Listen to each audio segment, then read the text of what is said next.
Buenas tardes a todas y todos. Les damos la más cordial bienvenida a esta serie de seminarios web dedicados a profundizar en la implementación de la pesquisa neonatal ampliada en Chile. Esta actividad ha sido organizada por el Laboratorio de Enfermedades Metabólicas del Instituto de Nutrición y Tecnología de los Alimentos de la Universidad de Chile y cuenta con el patrocinio de la Sociedad de Psiquiatría y Neurología de la Infancia y Adolescencia, SOCNIA, la Sociedad Chilena de Pediatría, SOCHIPE, la Sociedad Latinoamericana de Errores Innatos del Metabolismo y Pesquisa Neonatal, SLAE. Agradecemos profundamente su presencia, participación e interés en este espacio de actualización y reflexión en torno a un tema de enorme relevancia para la salud pública y el bienestar de las niñas y niños de nuestro país. Hoy daremos inicio a la primera sesión titulada Antecedentes históricos de la pesquisa neonatal en Chile, en Latinoamérica y el mundo. Para ello, contamos con la participación de dos destacados expertos, la profesora Verónica Cornejo, quien presentará la exposición Breve Historia de la Pesquisa Neonatal Ampliada en Chile, de la fenilcetonuria a la ampliación, y el doctor Juan Francisco Cabello, con la presentación Justificación de la Pesquisa Neonatal Ampliada, criterios de Wilson y Jungner, revisados, la importancia de la confirmación y el seguimiento. A ambos les agradecemos su generosa disposición para compartir sus experiencias y conocimientos. A las y los participantes les informamos que la conferencia tendrá una duración aproximada de 40 minutos, tras lo cual dispondremos de 15 minutos para responder preguntas. Les invitamos a enviar sus consultas mediante la función de preguntas y respuestas disponibles en la plataforma de Zoom. Profesora Verónica Cornejo, puede iniciar su presentación.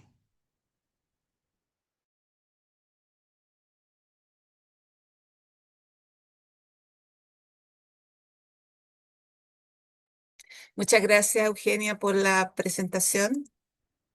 Bueno, vamos a partir con esta primera conferencia de este ciclo de webinar que está relacionado con la pesquisa neonatal. Y a mí me corresponde algo que lo he vivido y me gusta mucho contarlo porque sí sé exactamente lo que pasó en Chile en relación a los programas de pesquisa neonatal. Acá está mi declaración de conflicto de interés. Bueno, yo creo que lo primero que uno tiene que siempre aclarar o recordar es definir claramente qué son los programas de pesquisa neonatal. Y esta es una definición que apareció hace unos 5 años atrás, en la cual define esto como un sistema complejo e integrado que comienza con exámenes oportunos, seguimiento escrupuloso de los pacientes y de los resultados, mejorar la calidad de vida de todos los aspectos del proceso y educación de los proveedores, el personal y la familia. O sea, esto significa que estamos frente a un sistema complejo que engarza muchas partes dentro de un sistema país. Esta es la foto y a mí me encanta mostrar, este es el doctor Robert Guthrie, quien inventó la técnica de recolección de toma de muestra y conjuntamente una técnica que permitió determinar niveles de fenilalanina desde el periodo presintomático y que dio paso a la creación de los programas de pesquisa neonatal. Y yo creo que el tributo principal es a él por todo lo que ha hecho después de más de 60 años que ya llevan estos programas de pesquisa neonatal. Pero a mí me gusta poner en el contexto global que son los programas de pesquisa neonatal. Si uno piensa que cada año nacen 134 millones de niños en el mundo en general, y de estos solamente 45 millones tienen algún examen para pesquisa neonatal, ya que son 147 países que realizan algún tipo de programa de pesquisa neonatal o también neonatal, y esto equivale aproximadamente al 28% del total de la población de recién nacidos que tiene el beneficio de una o más patologías a ser diagnosticadas. Si nosotros consideramos la incidencia de los programas de pesquisa neonatal de acuerdo a lo que se ha establecido últimamente de unos 1.500 recién nacidos vivos, podemos decir que cada año se diagnostican 30.000 niños y son tratados en los cuales se les está revirtiendo el cuadro clínico que causa esta patología, ya sea una discapacidad u otras alteraciones. ¿Qué podemos decir de la organización, de lo que está pasando en el mundo? Yo los quiero llevar primero que nada a la evolución de los programas de pesquisa neonatal. Ya vimos que esto partió en el año 62 con el diagnóstico de la fenilketonuria. Posteriormente se hizo una revisión, y esto lo van a ver en detalle con el doctor Cabello, en relación a cuáles eran los puntos más importantes a considerar dentro de un programa de pesquisa neonatal que fue escrito los 10 mandamientos, se podría decir, de Wilson and Younger, que fijaron cuáles eran las cosas más importantes para considerar la inclusión de patologías dentro de los programas de pesquisa neonatal. Ya en el año 73 se sumó el hipotiroidismo congénito, y esto yo creo que hizo que estos programas tomasen fuerza, debido a que esta patología es mucho más frecuente que la fenilketonuria, es 3 veces más frecuente, y eso hizo posible la ampliación y la replicación de esto en varios lugares del mundo. Posteriormente se sumó la galactosemia, posteriormente la fibrosis quística y la hiperplasia suprarrenal, pero yo creo que es importante saber que ya en el año 90 aparecieron las primeras guías que establecieron cuáles eran los resultados de este proceso de pesquisa neonatal en el mundo, y establecieron algunos requisitos importantes. Pero yo creo que la revolución de los programas de pesquisa neonatal apareció en el año 2007, cuando se implementó una nueva técnica, que es la espectrometría más en tándem, y que permitía determinar varias patologías en una sola gota de sangre. Porque si ustedes recuerdan, tanto la PKU, el hipotiroidismo y todas estas patologías, era una técnica por patología. En cambio, la espectrometría de masa en tándem era varias patologías en una sola gota de sangre y en una técnica.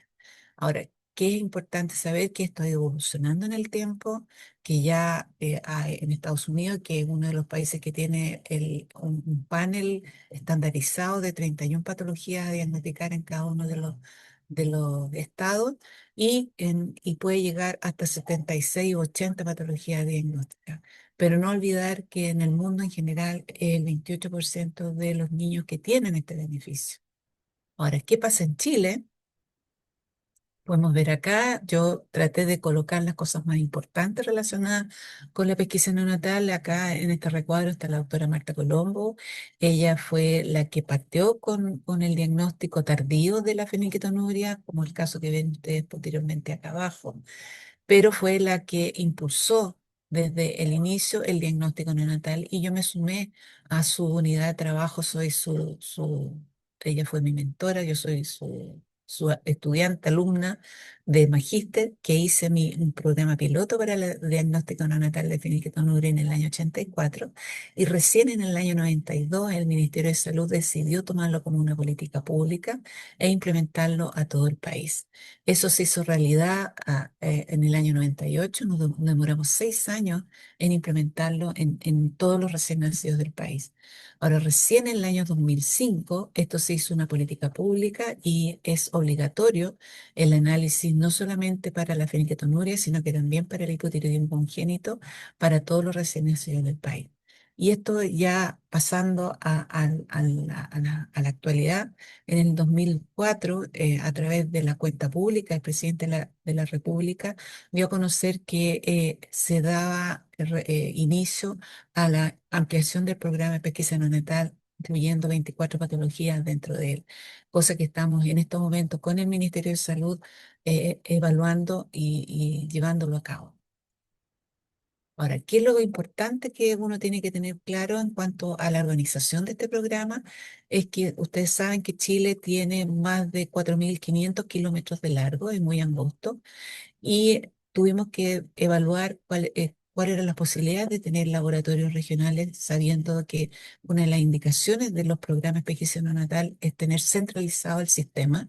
Así que nosotros evaluamos y se tomó la decisión de tener un laboratorio en Santiago de Chile, que funciona en el Hospital San Juan de Dios, el primer laboratorio regional de pesquisa neonatal, y el segundo se estableció en Concepción, en el Hospital Guillermo Benavente, y ambos laboratorios reciben las muestras de todos los recién nacidos del país.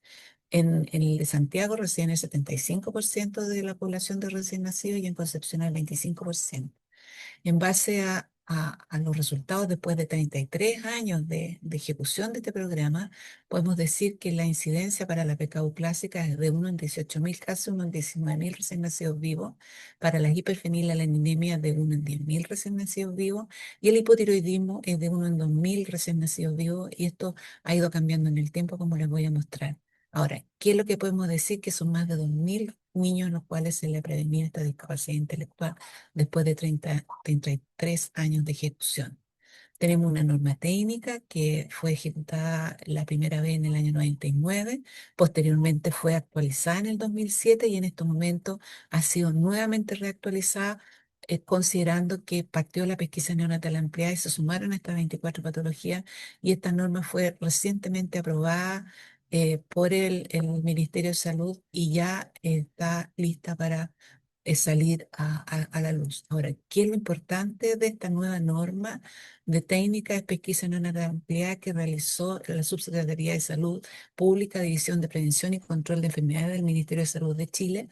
Es que se establecen los pilares principales para llevar a cabo un programa de pesquisa neonatal en Chile, y los cuatro pilares fundamentales para el desarrollo, ya sea la pesquisa, todo lo que sea la toma de muestra, lo que es la confirmación diagnóstica, todo lo que es el seguimiento y lo que es el tratamiento de las personas que son diagnosticadas a través de este programa. Tenemos un algoritmo para la fenilketonuria, que es la que tiene más tiempo en ejecución, y ustedes pueden ver que el punto de corte nuestro es 2 miligramos por decilitro, con niveles sobre 2,3. Ya es mandatorio tomar una segunda muestra para hacer la confirmación diagnóstica de una hiperfenilalanemia. Nosotros usamos una técnica fluorométrica para pesquisa neonatal, pero para la confirmación diagnóstica usamos la espectrometría además en tándem, en la cual vamos a sumar no solamente la fenilalanina, sino que la tirosina, para establecer la razón entre ambos valores. Y una razón sobre tres confirma esta hiperfenilalanemia. Ahora, ¿por qué les muestro estas dos publicaciones? Porque yo creo que acá uno reafirma la ejecución de un programa a largo plazo. Esta es una publicación que apareció en el año 2010 en el Journal Inherited Metabolic Disease, donde nosotros contábamos el desarrollo de ese programa después desde el año 92 en adelante, y pudimos establecer la edad de diagnóstico para la PKU clásica de 20 días. Posteriormente apareció una nueva publicación que la sacó María Jesús Leal, quien trabaja en nuestro grupo, en el año 21, o sea, 11 años después, y pudimos establecer que la edad de diagnóstico para la fenilketonuria clásica es al 17 días de vida. O sea, en el tiempo hemos ido disminuyendo la edad de diagnóstico de esta patología, y eso nos demuestra que la eficiencia y eficacia de este programa se mantiene inalterable después de 33 años.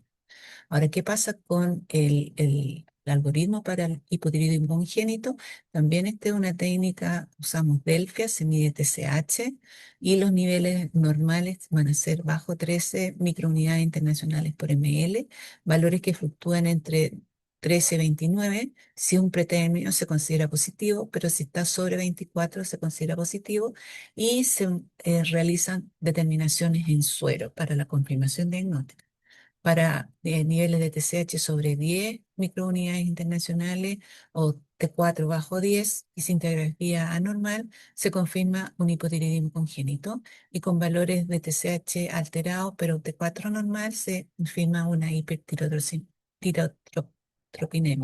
Ahora, ¿qué es importante tener en consideración? Que esta es una publicación que apareció recientemente, hecha por la doctora Brock, en la cual muestra cuál es la incidencia del hipotiroidismo congénito en el tiempo, y ella lo que muestra que en el tiempo ha ido aumentando la frecuencia de aparición de hipotiroidismo congénito.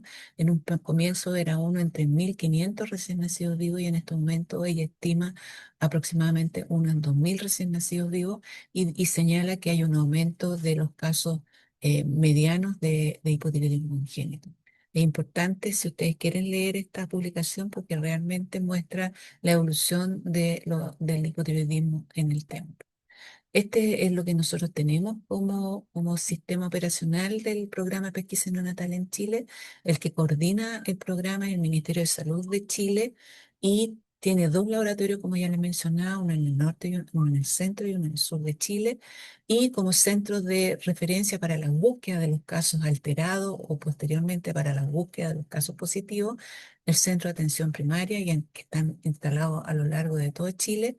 Una vez que aparece un caso dudoso, positivo de hipotiroidismo, estos son confirmados en los laboratorios de referencia de Chile o en los lugares de procedencia del recién nacido para el hipotiroidismo congénito.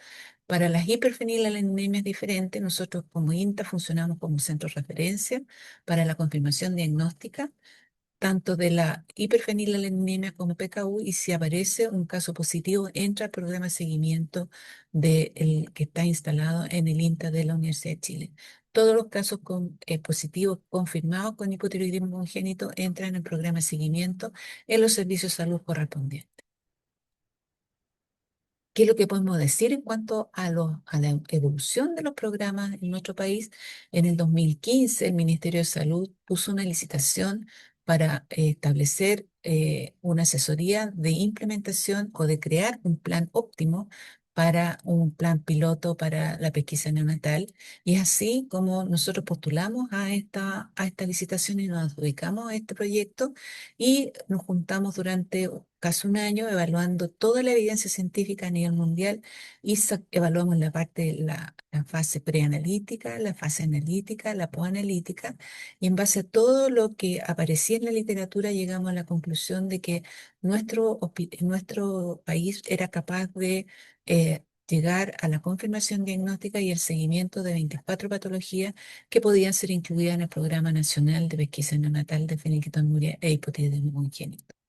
Posteriormente, en el año 2017, hubo una nueva licitación para llevar a cabo el plan piloto que se había propuesto, y esto volvimos a postular y nos volvimos a adjudicar esta licitación, y esta vez hicimos en conjunto con el Laboratorio Regional del Hospital San Juan de Dios un nexo, por supuesto, supervisado siempre bajo la vista del Ministerio de Salud de Chile, y en esta tomamos como toma de muestra de recién nacidos del hospital regional, o sea, del hospital de San Juan de Dios, y todas las muestras de estos recién nacidos eran enviadas al laboratorio del INTA para ser procesadas para estas 26 patologías. Evaluamos la cobertura del tratamiento y todas las patologías que fueron incluidas dentro de este programa. Todas tienen tratamiento cubierto por el Estado, algunas a través de una ley de Soto, que es la 20.850, otras a través del GES, que es Garantías Explícitas de Salud, otras a través del programa de alimentación complementaria, que son aquellas fórmulas principales, o sea, aquellas enfermedades principalmente metabólicas que requieren fórmulas especiales, que son todas tienen la fórmula disponible para la patología. Solamente falta evaluar la biotinidasa, la galactosemia, la hiperplasia suprarrenal, los tratamientos que sabemos que dentro de la galactosemia se debería de incluir en el PENAC como fórmula que no tenga galactosa. Pero existe un programa en Chile que es de alergia a la proteína de leche vaca, que podría ser un candidato como tratamiento para esta patología. Y la biotinidasa y la hiperplasia suprarrenal están los medicamentos en Chile y son de bajo costo, así que es fácil también de incluir. Ahora, qué es importante tener en consideración que este tratamiento es universal y es para toda la vida. Y eso es un punto muy importante dentro de los programas de pesquisa neonatal. Ahora, ¿cuáles son los resultados que tuvimos de este plan piloto? Se analizaron 5.300 recién nacidos aproximadamente. Se diagnosticó una fibra utárica tipo 1, un portador de ácido graso de cadena mediana, un hipotiroidismo congénito, una hipertirotropinemia y una fibrosis quística. Y esto nos dio a nosotros una incidencia de 1 por 1.000 recién nacidos vivos. Realmente una incidencia que es muy parecida a la encontrada en otros programas a nivel mundial, que fluctúan entre 900 hasta 1.500 recién nacidos, que es la incidencia de la patología en forma gripal. ¿Qué otra cosa nos da certeza en relación a las patologías incluidas dentro del programa ampliado? Es que en el año 2012 se partió con un piloto de pesquisa para fibrosis quística liderado por la doctora Bosa y el equipo del Hospital San Juan de Dios, en conjunto con el Laboratorio Regional de Fenilketonuro y Hipotiroidismo Congénito del Hospital San Juan de Dios, y ellos llevaron a cabo este plan piloto con excelentes resultados, los cuales sacaron una publicación en el 2024, y ellos determinaron una incidencia en la región metropolitana de uno en 7.000, casi uno en 8.000 recién nacidos, y para la quinta región de uno en 4.600 recién nacidos para esta patología. También podemos decir que se hizo un plan piloto para hiperplasia suprarrenal congénita en el Laboratorio Regional de Pesquisa Neonatal en la octava región en el Hospital Guillermo de Benavente, el cual fue liderado por el doctor Juan Vázquez. Y también ellos aplicaron este en 2024 y van a tener los resultados durante el transcurso de finales de este año. ¿Qué es lo que nosotros podemos decir en relación a la ampliación del programa? Que ya tenemos el piloto, que ya hemos demostrado que es factible de llevarlo a cabo. Tenemos todas las directrices absolutamente claras para poder cubrir aquellas patologías que van a ser incluidas dentro de esta ampliación del programa, que estamos en la etapa 2, y esto ha sido un trabajo arduo con el Ministerio de Salud. Ya llevamos más de un año trabajando en todo lo que es la planificación y en la reactualización de las normas técnicas, como yo les mencionaba, que ya salieron y fueron aprobadas por el Ministerio de Salud. Y esta planificación ha llevado a la ejecución de la ampliación de este programa tanto en el laboratorio de Santiago como en el de Concepción, con 6 patologías que son con fluorométricas. Y nosotros, el INTA, que se va a adosar a la ejecución y a la búsqueda de las patologías metabólicas, partió hace 15 días. O sea, estamos recién en todo el proceso de inicio de determinación de estas 24 patologías a nivel nacional. Ahora, ¿qué es lo importante saber? De que dentro de este año apareció esta ley, que es la Ley de Enfermedades Raras, Poco Frecuentes y Huérfanas, que en sí dictamina, primero que nada, como norma, es realizar un registro de las enfermedades poco frecuentes existentes en nuestro país, enfermedades poco frecuentes, raras o huérfanas, pero dentro de ella está nombrado en un punto muy importante la importancia de lo que son los programas de pesquisa neonatal. Bueno, eso es lo que yo les quería contar, y dejo el paso a la segunda presentación.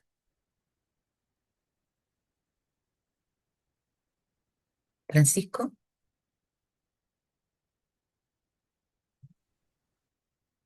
Ok, muy bien. Bueno, muy buenas tardes. Sigo yo entonces.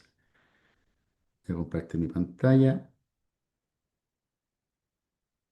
Bueno, la idea, estamos muy en el tiempo, así que la idea es en los siguientes 20 minutos, para dejar 20 minutos, 15 a 20 minutos para la discusión, es contarles, en complemento a lo que recién expuso Verónica, ¿qué es esto de los criterios de Wilson y Jagner? En otras palabras, es cómo elegimos las condiciones que deben estar dentro de un programa de pesquisa neonatal en Chile. Y lo digo así porque vamos a discutir algunas cosas interesantes en términos de que no es lo mismo hacer pesquisa neonatal en Chile el año 2025 que en Chile el año 2000, o que en Paraguay el año 85. Debemos seleccionar las patologías de acuerdo al contexto, de acuerdo a la historia que tenemos, y eso es lo que vamos a intentar hacer en los próximos 20 minutos. Primero, mi declaración de conflicto de intereses, eh, particularmente actividades y fuentes de financiamiento de los últimos 24 meses. Y dentro de los objetivos de aprendizaje, entonces, va a ser discutir conceptos básicos de pesquisa neonatal en el proceso de selección de las condiciones, su confirmación y seguimiento, revisar los criterios de Wilson y Jagner, saber de qué hablamos cuando hablamos de estos criterios, y su evolución y adaptación en el tiempo. Y finalmente, lo que probablemente más les interesa, conocer condiciones seleccionadas en el Programa Nacional de Pesquisa Neonatal ampliada en Chile. Lo primero es entonces entender la pesquisa neonatal como eh, prevención. Cuando hablamos de screening, pesquisa, tamizaje, y ocupo diferentes términos que usamos en nuestra región porque veo conectada gente de diferentes países de Latinoamérica, y usamos como sinónimo estos términos. Hablamos entonces de lo que hablaba recién Verónica, de una larga historia. Nosotros no partimos haciendo pesquisa neonatal ampliada el 2025 en Chile de la nada. Hay una larga historia que Verónica la contó muy bien porque ella la ha vivido, que no voy a repetir. Ahí está el resumen de lo que Verónica les contó en los 20 minutos anteriores, pero sí quiero destacar obviamente los hechos más recientes, que es en septiembre del 2025 el inicio de la pesquisa neonatal por fluorimetría en el Hospital San Juan de Dios. Estas son 6 de las 26 condiciones de las cuales vamos a hablar. Y el 17 de noviembre de 2025, el lunes pasado, se dio inicio a la pesquisa neonatal por espectrometría de masa en tándem en el Laboratorio de Enfermedades Metabólicas del INTA, con las muestras de los recién nacidos del San Juan, y actualmente ya estamos ampliando esta cobertura a medida que desde el Hospital San Juan de Dios nos están enviando muestras de recién nacidos de otros hospitales. Por lo tanto, hay que entender primero que la pesquisa neonatal es sinónimo de prevención. Y la pesquisa neonatal, tal como les mostraba Verónica, yo voy a usar la misma definición, no es un tiempo, no es un examen, no es un acto, sino que es una secuencia de eventos, como ya vimos, es una historia, pero es una secuencia de eventos que parte mucho antes de la toma de muestra, parte con la organización de un sistema y que termina mucho después de la toma de muestra y del análisis de la misma. Termina con una evaluación permanente, no solamente de las condiciones que estamos incorporando, sino de cómo confirmamos estas condiciones y cómo las estamos tratando. Por lo tanto, este concepto vamos a hacer, les aviso, majaderos en las próximas 6 semanas, porque creo que este es un concepto que hay que tener súper claro. Por eso cuando uno paga por un examen de pesquisa neonatal, no está haciendo pesquisa neonatal. La pesquisa neonatal no es vender o comprar un examen. La pesquisa neonatal es mucho más que eso. Ahora, esto no es algo que inventamos en Chile, claramente. Verónica les contaba la historia, cómo esto parte hace más de 40 años en países desarrollados. Y la Organización Mundial de la Salud ya en 1998 recomendó que la pesquisa neonatal sea obligatoria y gratuita, cuando el diagnóstico y tratamiento temprano puede beneficiar a los pacientes. Esto es una publicación del doctor Rodney Howell del año 2006, donde él hablaba en Estados Unidos de la expansión de la pesquisa neonatal. Y el año 2006 es un año bisagra en Estados Unidos y vamos a conversar por qué. Y es también un año bisagra en el mundo para la pesquisa neonatal porque es cuando se estandariza precisamente de lo que vamos a hablar hoy. Cómo seleccionar patologías a ser incorporadas en un programa de pesquisa neonatal. Así que no es casual la fecha de este artículo, no es casual que el año 98 la OMS haya hecho esta recomendación y no es casual, por tanto, que nosotros en Chile estemos en este momento ampliando la pesquisa de 2 a 26 condiciones. Cuando hablamos de pesquisa neonatal, tampoco hablamos necesariamente y exclusivamente de errores innatos del metabolismo, que es lo que más nos va a concentrar a nosotros, porque evidentemente es a lo que nos dedicamos a confirmar y seguir en el INTA. Pero cuando hablamos de pesquisa neonatal, hablamos de hemoglobinopatías, hablamos de diferentes grupos de errores innatos del metabolismo, hablamos de endocrinopatías, de las cuales ya tenemos experiencia con el hipotiroidismo congénito, pero hay otras que también son potencialmente incorporables.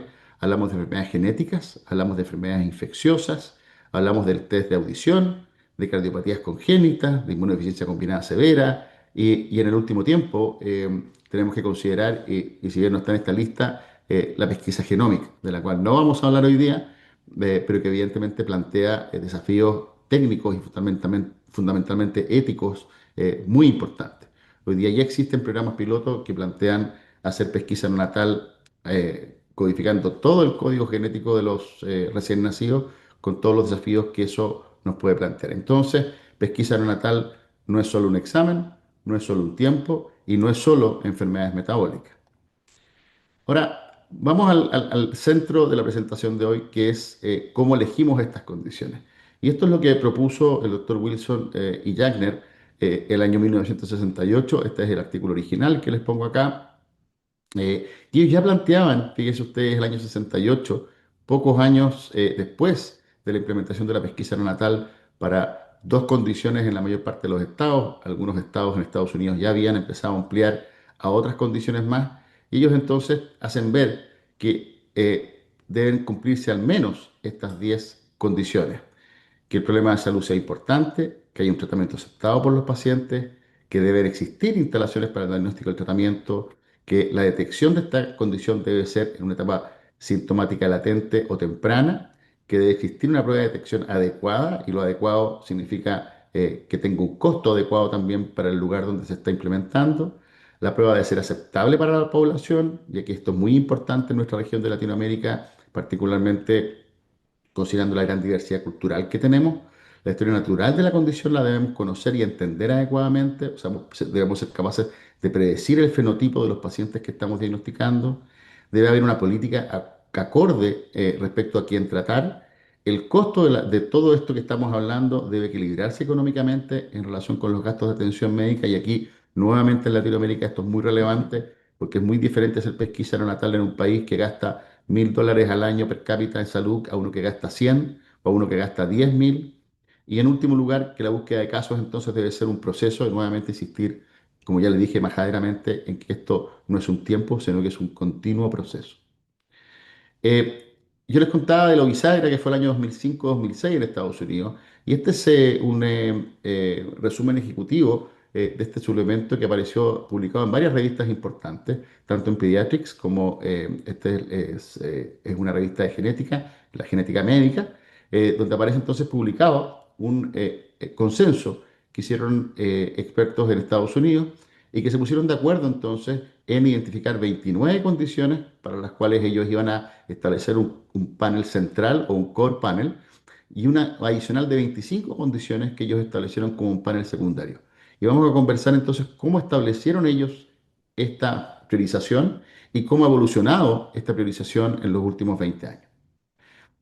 Este gráfico es súper interesante porque lo que ellos hicieron fue establecer un score, un puntaje que asignaron según diferentes variables. Ustedes pueden revisar este artículo, está de libre disposición.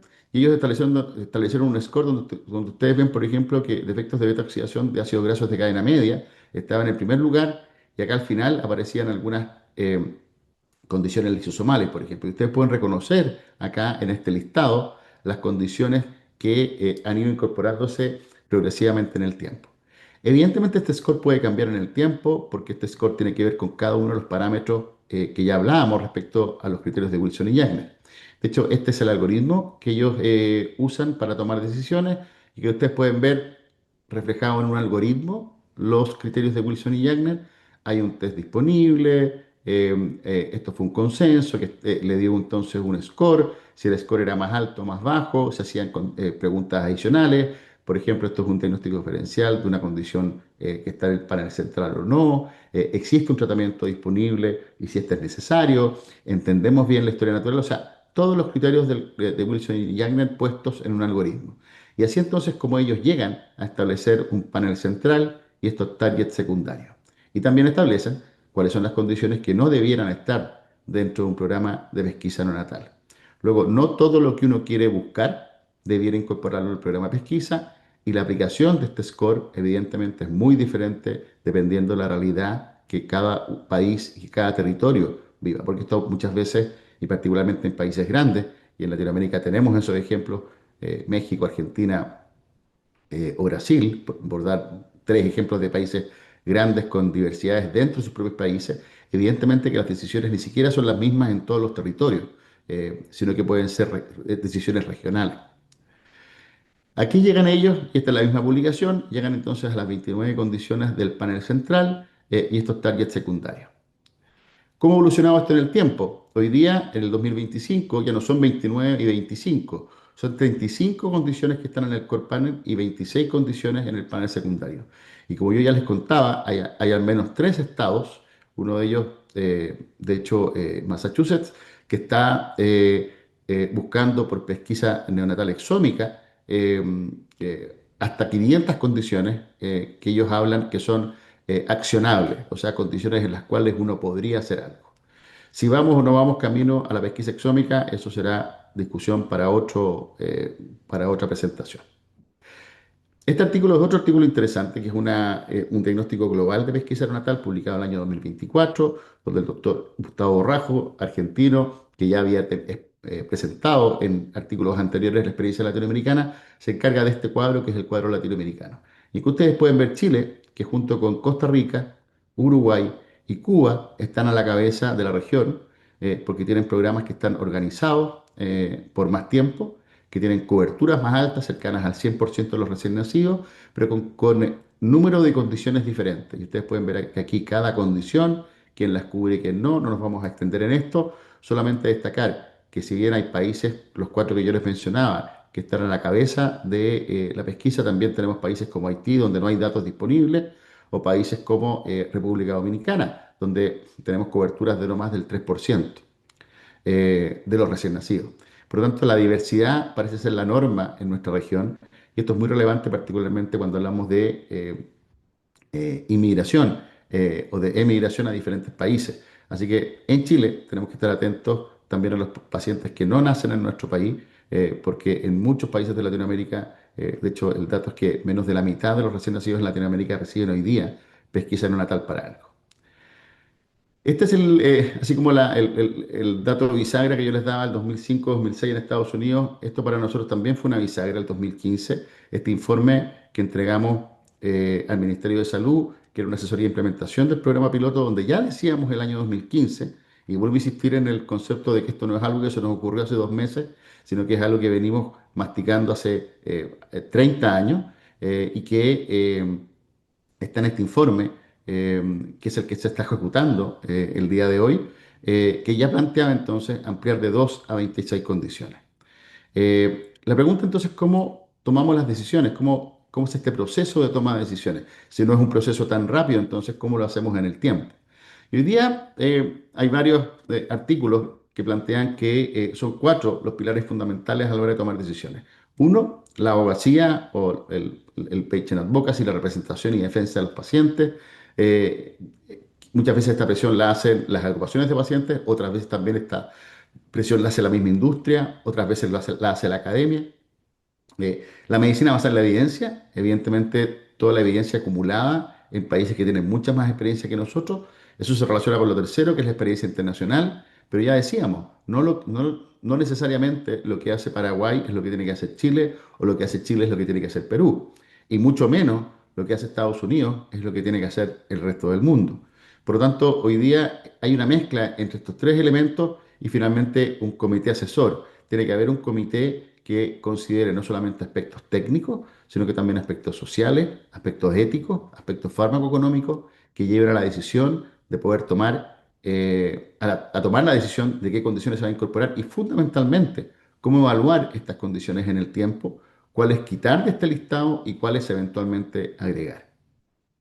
Nuevamente, el concepto del cual hablábamos, cuando generamos políticas públicas en pesquisa neonatal, nuevamente no estamos hablando de un solo momento y por eso es tan importante entender la historia de cómo llegamos a esto, por eso es tan importante entender que primero hay que establecer una agenda, luego asesorar una política, luego decidir esta política, luego implementarla, que es donde estamos en este momento, acá en Chile, y finalmente y permanentemente hacer una evaluación que permita entonces garantizar la calidad y la mejora. Si entendemos entonces la pesquisa neonatal como un programa de salud pública, el concepto general debe ser la justificación en mejorar el pronóstico tanto para la sociedad como para cada paciente en particular que se beneficia de este programa. Y la pesquisa neonatal es, por lo tanto, y ya van a decir que me estoy poniendo latero, y es cierto, una responsabilidad de salud pública y la acción de eutanizar es un proceso, no un evento. Así que, una vez más, repetir este concepto que nos parece tan relevante el día de hoy. Desde el año 68 ustedes podrán entender que hay una cantidad enorme de discusión respecto a si los criterios de Wilson y Wagner debieran mantenerse los mismos, debieran modificarse, debieran ampliarse o restringirse. Y este es un artículo que también les invito a leer de un grupo de expertos todos muy destacados en el área de la pesquisa neonatal, que ellos se plantean, fíjense ustedes, eh, son estos criterios de pesquisa ajustados al siglo XXI y ellos entonces revisan los criterios de Wilson y Wagner, hacen una clasificación en aspectos clínicos, aspectos diagnósticos, terapéuticos y económicos, donde fíjense ustedes que el costo del caso encontrado, incluyendo el diagnóstico y el tratamiento, debe estar económicamente balanceado en relación al gasto posible del cuidado médico como un todo. Y esta frase me parece súper importante, por eso la destaco, porque tiene que ver y nuevamente tiene que ser muy ajustada a la realidad de cada lugar que está tomando estas decisiones.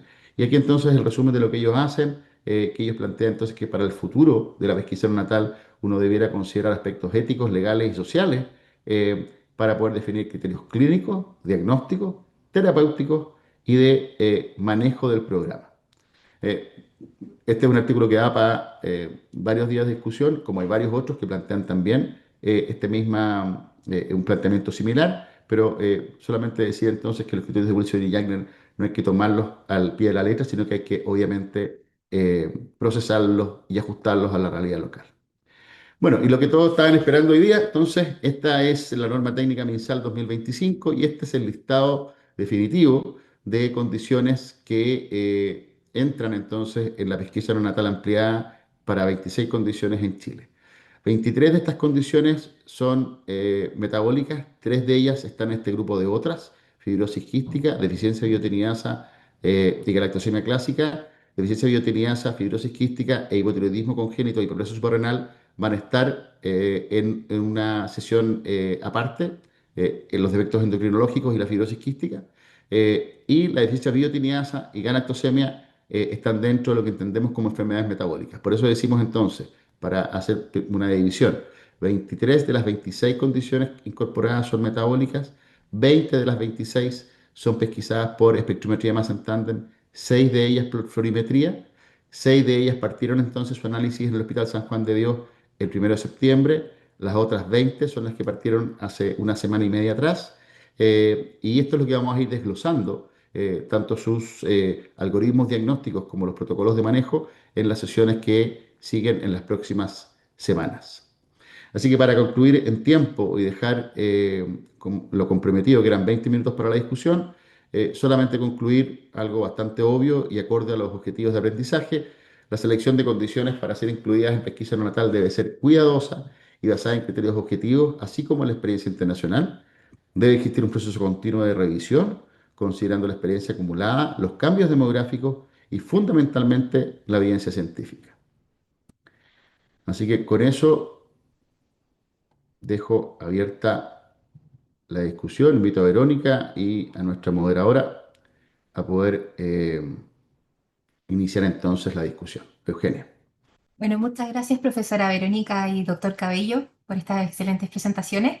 Damos inicio a la ronda de preguntas. Les recordamos que para realizar sus preguntas deben utilizar el icono de preguntas y respuestas que está ubicado en la barra inferior de la pantalla de Zoom. Bueno, vamos a partir con la primera pregunta. ¿La aplicación de la pesquisa neonatal en Chile podrá quedar en riesgo dependiendo de quién lidere el próximo gobierno o ya tiene respaldo legal? ¿Para ustedes, para yo? Tú, Fran. Ya. A ver, un elemento, muy buena pregunta, porque obviamente es una pregunta que nos hacemos todos, pero otro concepto básico en pesquisa neonatal y que probablemente equivoqué al no ponerlo, es que la pesquisa natal debe ser una política de Estado y no una política de gobierno. Esa es una conversación que hemos tenido permanentemente con los diferentes ministerios de salud. Ustedes vieron la historia. Verónica, no sé cuántos gobiernos lleva ya entrevistándose, yo llevo varios, y Verónica lleva muchos más, y siempre el discurso ha sido, esto debe ser una política de Estado. Y no digo el discurso nuestro, digo el discurso de ambas partes. Por lo tanto, si hay algo que está presente en la conversación para responder esa pregunta, es que esto es una política de Estado. Así que no vemos la posibilidad de que esto pueda ser suspendido, retrasado o modificado por un nuevo gobierno. Evidentemente, todo puede ocurrir, pero esto siempre ha sido enfocado y siempre ha sido tratado como una política de Estado. Eh, no sé si puedo ser más claro. ¿Vero? No, yo creo que es súper bien y yo creo que da soporte esta aprobación de la norma técnica para la pesquisa neonatal ampliada, que es fundamental para hacer la política pública. Yo creo que una cosa que siempre, por lo menos mi experiencia de que llevo desde el año y tanto en esto, cuando en Chile se establece algo así, esto es permanente. Yo creo que todos los que estamos involucrados en esto sabemos que tenemos que trabajar mucho, pero creo que va a ser establecido en el tiempo. Muchas gracias. Bueno, nos mandan felicitaciones desde el extranjero, desde Costa Rica, y se alegran mucho por todos los niños y niñas de Chile. Y además, otra pregunta que también es del extranjero es en relación a al tratamiento de los recién nacidos afectados por algún error innato del metabolismo. ¿El seguimiento es centralizado o descentralizado?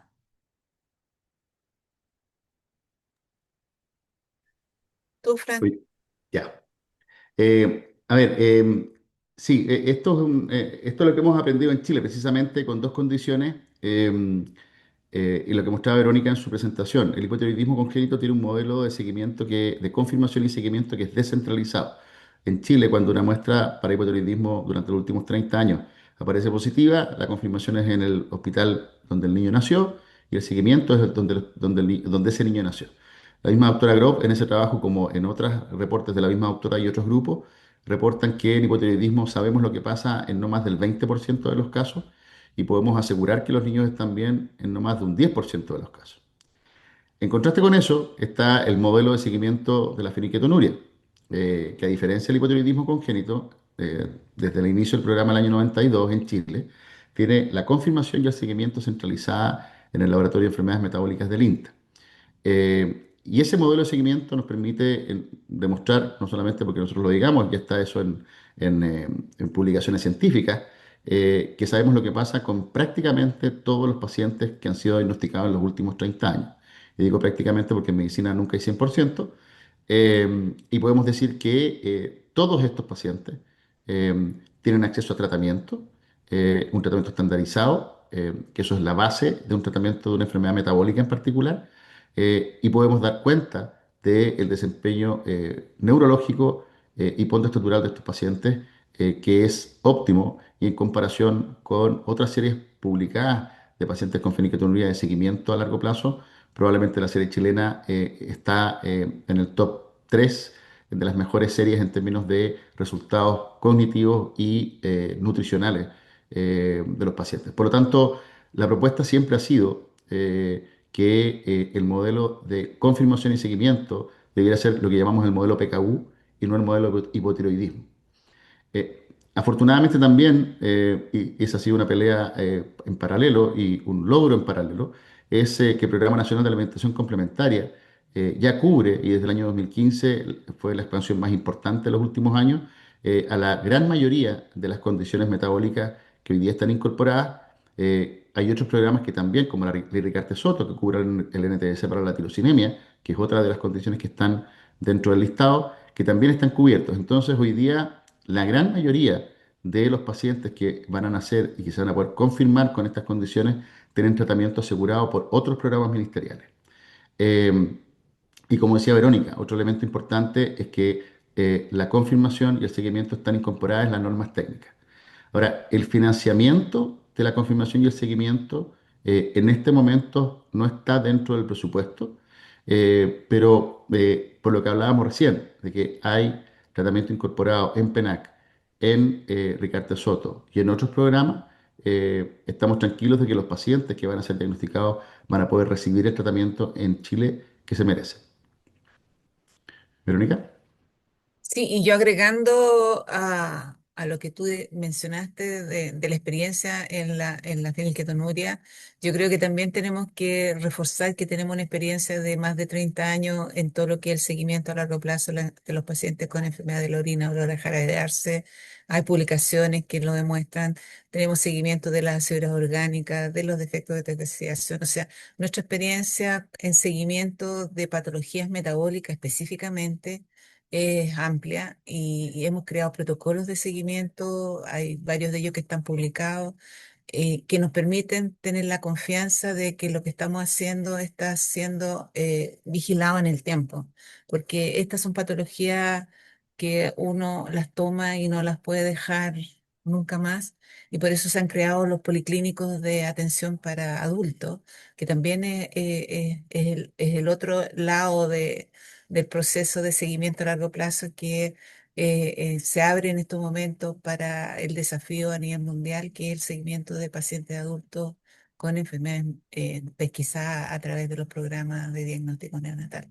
Pero una cosa importante es que el Ministerio de Salud en alguna medida nos ha centrado y el hecho de haber designado al INTA como un lugar de confirmación diagnóstica y de seguimiento de los pacientes con hiperfenilalanemia, en los que se incluye la PKU, creo que es un gran avance que nos ha permitido a nosotros consolidarnos en esto y dar por certeza que las patologías que van a ser diagnosticadas van a tener la misma acogida que está pasando con la clínica de eso. Y agregar también, porque veo en la lista de asistentes a muchos colegas con los que nos toca manejar todos los días, pacientes con enfermedades metabólicas, también la confianza que en los últimos 30 años o 40 años se ha desarrollado también toda una red de atención de pacientes con enfermedades metabólicas. Estos pacientes no se atienden exclusivamente en el INTA, sino que se atienden en sus centros locales, ya sea en Santiago o en regiones. Y por lo tanto, esta relación que se ha generado con prácticamente todos los hospitales de Chile, públicos y privados, nos permite tener la confianza que estos pacientes están en buenas manos a nivel local y que van a poder seguir contando con la asesoría del equipo de nutrición, neuropsicología, trabajo social y medicina que trabaja en el INTA. Bien, muchas gracias. Me hacen una pregunta, dice, dadas las implicancias de la industria farmacéutica en algunos tratamientos de apoyo en estos cuadros, como la influencia, ¿cómo cuidarnos de la influencia de la industria en mantener decisiones en lo estrictamente técnico? Esa es mía. Eh, Me encanta esa pregunta, muchas gracias. Sí, yo creo que es parte de lo que conversábamos. En la toma de decisiones, evidentemente que, tal como conversábamos, es válido que hayan grupos de interés que puedan presionar por incorporar una condición o no. Eh, Me parece que es muy válida el planteamiento. Lo que no es válido es que quienes tomen esas decisiones no declaren conflictos de intereses o no los reconozcan. Y en ese sentido creo que el Estado vuelve a ser un garante de la transparencia en esas decisiones y la transparencia también en la evolución y en la evaluación de estos programas. Por lo tanto, ese es un tema muy discutible, muy discutido en diferentes países, porque hoy día, particularmente en Estados Unidos, esa ampliación de 29 a 35 condiciones, hay varios quienes opinan que ha sido fundamentalmente en base a la presión de la industria farmacéutica y probablemente tienen razón. Y por lo tanto es necesario aumentar los niveles de transparencia y de rendición de cuentas que tienen los programas de pesquisa neonatal a lo largo del mundo. Así que una propuesta fundamental en nuestro programa chileno es tener una Comisión Nacional de Pesquisa Neonatal que existió por muchos años, que dejó de existir, que ahora volvimos a conformar y esa comisión tiene que ser responsable de ser transparente a la hora de evaluar diversas situaciones y tomar decisiones. Así que creo que la transparencia y la rendición de cuentas, una vez más, toman un rol fundamental en la implementación y en el desarrollo de políticas públicas de salud. Muchas gracias, Francisco. Hay varias preguntas, la verdad, así que probablemente por tiempo y todo, algunas las terminaremos contestando a través del mail, ¿ya? Estamos haciendo un filtro acá con las preguntas, estamos tratando de contestar las que más podemos. En las revisiones del programa de implementación de mejoras, ¿qué entidades participan? Aparte de MinSal, ¿existe una mesa de expertos, sociedades médicas y o profesionales? Mm.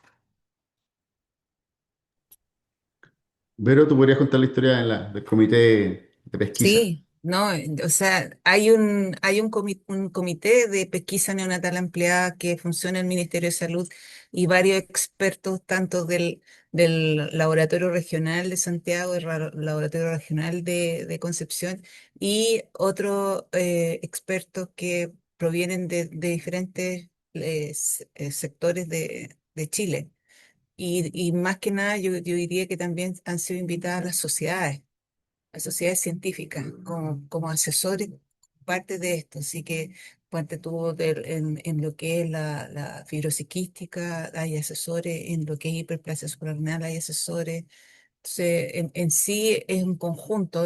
Primero hay un comité que está conformado y que ya tiene nombramiento como tal, comité asesor del Ministerio de Salud, pero hay ciertas sociedades científicas que dan soporte para, más que nada, para lo que decía Francisco, estar siempre a vanguardia en la evidencia científica. Sí, yo creo que mencionar la relevancia de esa comisión porque creo que se relaciona con varias de las preguntas que hemos contestado. Una con la transparencia y la rendición de cuentas, dos con que esto es una política de Estado y no de un gobierno. Por lo tanto, obviamente, esta es una política que depende del gobierno de turno, pero que como es una política de Estado debe tener un comité que sea transversal a los diferentes gobiernos que puedan existir. Y ahí lo que decía Verónica, la academia, las sociedades científicas tienen un rol fundamental. eh, y hoy día que el listado de condiciones aumenta de 2 a 26, evidentemente la incorporación de expertos en el área de las condiciones que no estaban consideradas como fibrosis o estas otras endocrinopatías se hace fundamental. Así que sí, la respuesta es que debe existir esa comisión y esa comisión debe tener evidentemente un rol preponderante a la hora de tomar decisiones en este programa. Sí, lo otro que es una comisión que fue nombrada recientemente, pero que va a ser reevaluada cada 2 años. O sea, en alguna medida viendo si se requieren otros expertos, va a estar siendo siempre evaluada en relación a los procesos a largo plazo del programa de pesquisa neonatal. Me preguntan también, ¿la implementación de la pesquisa ampliada será con un número progresivo de patologías incluidas y a contar de cuándo? Eh, a ver, la asesoría de implementación 2015 planteaba Toma, partir progresivamente con, toma. más que con el número de patologías, era partir con eh, eh, muestras provenientes de diferentes centros de salud. Eh, El inicio de la implementación, como conversábamos, está usando otra gradualidad.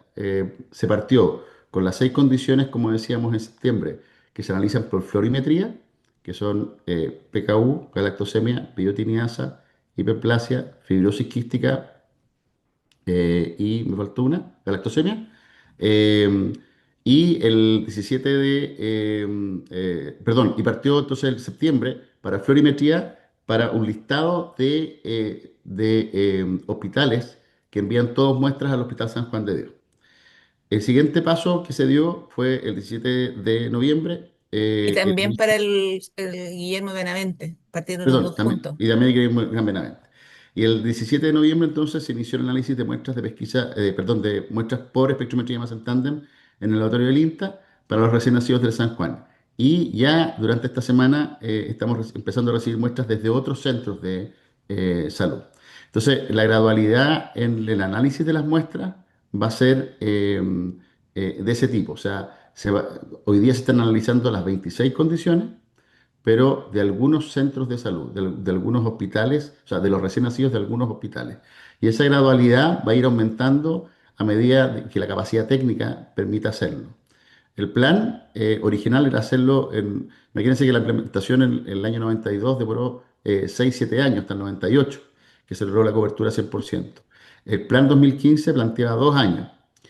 Ahora estamos más ambiciosos y lo que hemos conversado es que probablemente en un año o quizás en menos tiempo vamos a poder tener el análisis del total de los recién nacidos del país, al menos de la red pública de salud. La red privada es una historia aparte. Perfecto. Y bueno, nos da tiempo para la última pregunta. Ahora tendremos pacientes sanos con diagnóstico de enfermedades metabólicas, lo que no es nuestra experiencia en general. ¿Cómo lograremos mantenerlos sanos sin hacer las crisis metabólicas? ¿Pretenden educar hasta APS? Yo creo Y, que es el objetivo de este curso primero, ¿no? Es educar, educar, educar. Y eso es una de nuestras pilares fundamentales dentro del INTA y hemos ido transmitiéndolo a diferentes comisiones y facultades, que la educación es lo más importante y yo creo que hemos creado cursos para ir preparando gente. Yo creo que ya llevamos muchos años educando, hemos creado una masa crítica no solamente en Chile, sino que en Ya. Latinoamérica. Y eso nos ha permitido a nosotros tener la certeza de acoger a ese paciente y mirarlo de forma integral para protegerlo y lograr que sean personas productivas como cualquiera de nosotros. Ahora, las condiciones no siempre son 100% como uno quiere. Muchas veces hay ciertos factores que son adversos que no están asociados básicamente a la patología, sino que a condiciones medioambientales, a factores adversos medioambientales que pueden provocar efectos también deleterios sobre esa persona. Pero en sí todo está abocado a la educación y eso es el pilar fundamental dentro de todo lo que nosotros consideramos como para lograr el éxito del seguimiento a largo plazo en las personas con alguna enfermedad metabólica, que es lo que nos compete a nosotros. Y a eso nos hemos dedicado. No sé, Fran, si quieres agregar algo más. Sí, yo creo que lo que tú dices, o sea, evidentemente la educación es una parte importante de este complejo proceso que se llama pesquisa neonatal. O sea, la educación es parte de la pesquisa neonatal, hay que entenderlo así. Pero también en la comparación con otras realidades, lo que decía Verónica, estos 30 años no han pasado en vano. O sea, todos los residentes de neurología, de neonatología, de gastroenterología, de genética que pasan por el INTA todos los días, que vienen de otros países a rotar han generado esta masa crítica de gente que hoy día están manejando estos pacientes. Y hoy día tenemos ejemplos maravillosos de policlínicos de enfermedades metabólicas con niveles de autonomía que no imaginábamos hace 20 años atrás. En Puerto Montt, en Punta Arenas, en Valparaíso, en Arica y en Santiago, en varios hospitales grandes, existen policlínicos de enfermedades metabólicas que están haciéndose cargo de un volumen acotado, es cierto, 20, 50 pacientes. En el INTA vemos 2.000 pacientes todos los años, pero evidentemente que ese proceso de educación y de capacitación permite estar hoy día en un momento, y tal como decíamos en la presentación, partir hoy día con pesquisa neonatal no es lo mismo que haber partido el año 2000, o no es lo mismo que haber partido el año 2010. O sea, el 2025 tenemos una capacidad instalada que nos da la confianza de no estamos listos, pero sí estamos mucho más preparados de lo que podríamos haber estado hace 5, hace 10 o hace 20 años atrás. Así que confiamos mucho en ustedes, en los que están hoy día aquí conectados, y contamos con ustedes también para poder responder la pregunta que nos hacen.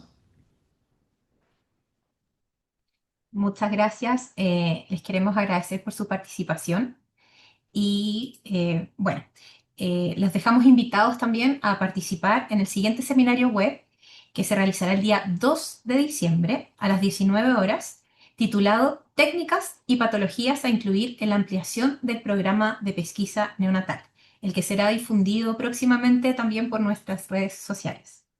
Muchas gracias a todos. Chao, gracias por la asistencia.